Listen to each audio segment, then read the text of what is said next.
Depois de trabalhar todas essas 6 fases que vimos até agora, a gente vai para a 7ª fase, que é um fechamento de todo esse trabalho.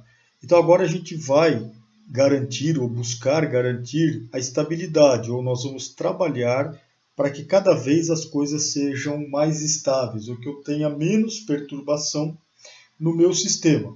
E para isso nós vamos buscar redução de variações, variabilidade, trabalhar com volumes constantes, sem problemas da qualidade e sem paradas de produção.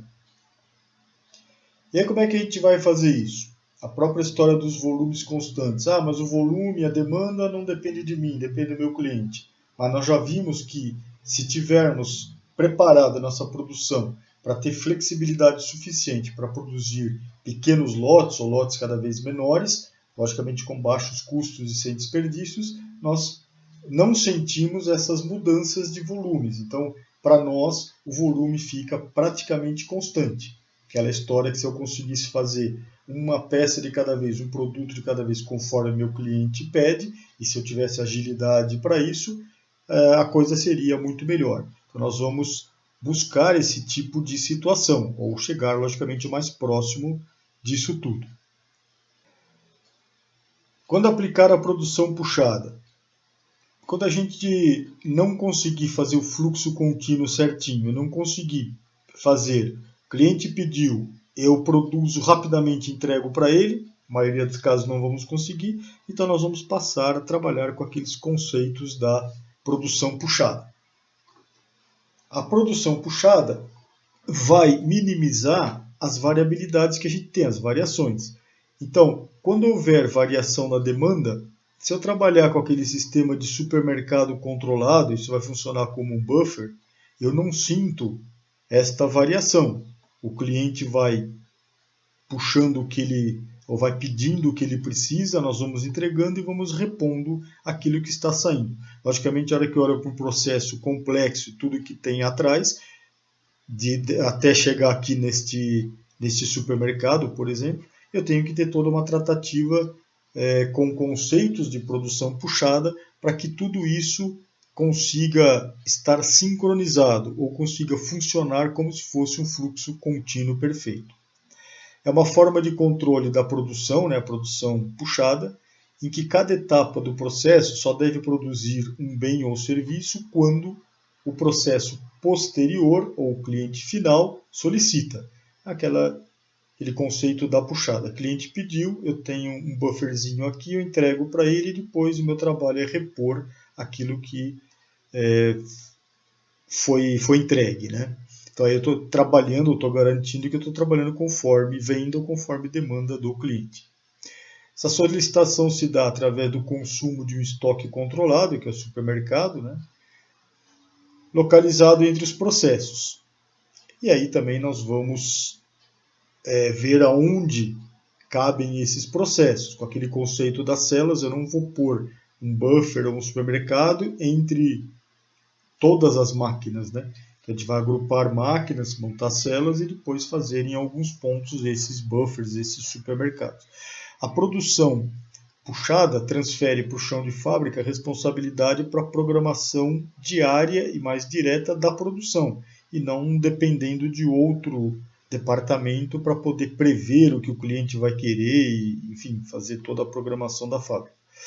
Então aqui são os operadores que passam a decidir o que fazer e quando fazer, aquela ideia do próprio quadro Kanban que eu comentei. Essa decisão é tomada com base em algum sistema visual. O quadro Kanban é um deles.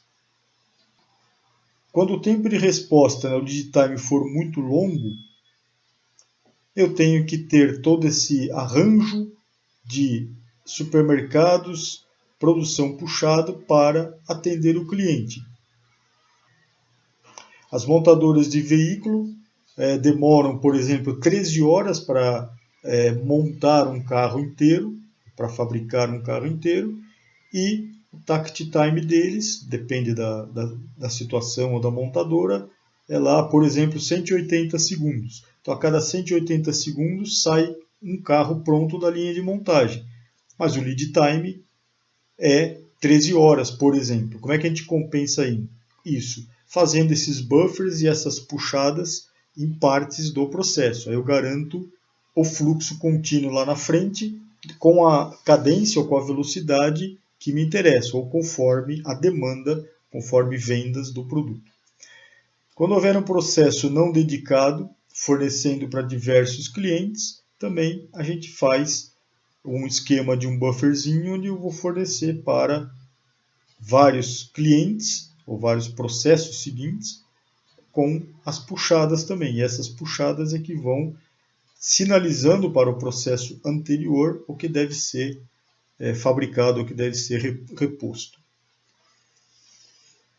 Então, a produção puxada é uma forma de se controlar a produção entre os fluxos, controla a produção no processo fornecedor, sem precisar de programações ou de previsões. A produção é realizada baseada em uma demanda real e não baseada em uma previsão de vendas. E como fazer o trabalho fluir continuamente, o processo fluir continuamente? Criando sequência de trabalho rápida e contínua, sem necessidades de retrabalho, com pouca variabilidade, pouca variação, né, sem dispersões, e criar fluxos ordenados e sincronizados. Então, basicamente, essa sétima fase de transformação Lean, ela vai trabalhar esta parte de estabilidade. Então, eu preciso ter flexibilidade, eu preciso ser capaz de produzir de forma eficiente lotes pequenos, pequenos volumes de peça, de produtos, né? E para isso eu preciso de todas aquelas etapas anteriores que nós vimos até agora. E aqui nessa sétima fase nós vamos trabalhar a estabilidade como um todo. Vamos pensar em redução de variabilidades de todo o tipo, de toda a situação que perturba o nosso sistema. Vamos pensar em volumes constantes. Quanto maior a minha capacidade de produzir lotes menores, eu consigo minimizar todos esses impactos. E eu tenho volumes aí mais constantes, não dependendo das variações de demanda do meu cliente.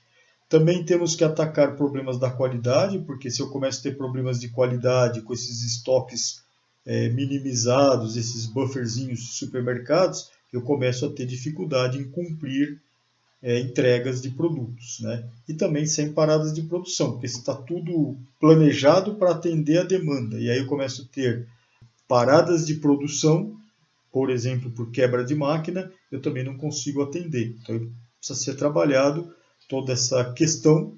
E aí a gente fecha todo esse ciclo de transformação Lean, e aqui de uma forma sequencial. É uma boa dica aí de trabalho que a gente pode fazer para migrar de um sistema convencional de produção empurrada, para esses conceitos do Lean Manufacturing ou da produção puxada.